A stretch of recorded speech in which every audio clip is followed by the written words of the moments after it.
Hi everyone, welcome to the YouTube channel. In this video, we will see how to change your height in Roblox.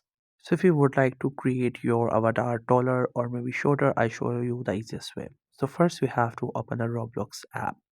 Once the app gets open, you will get to its home page.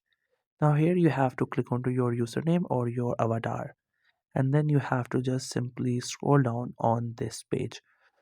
There you will see currently wearing. You can actually click on to any one of these things. I am choosing the hair. Then you have to click on to this blue option which is at the bottom and then click on customize. Then after that here you can see we have this section where it is hair skin.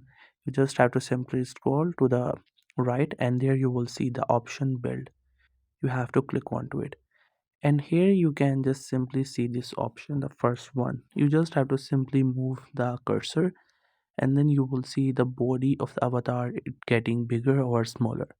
So you can just simply select it, the one that you would like to choose. You can make it shorter, or if you would like to make it bigger, you can also do it.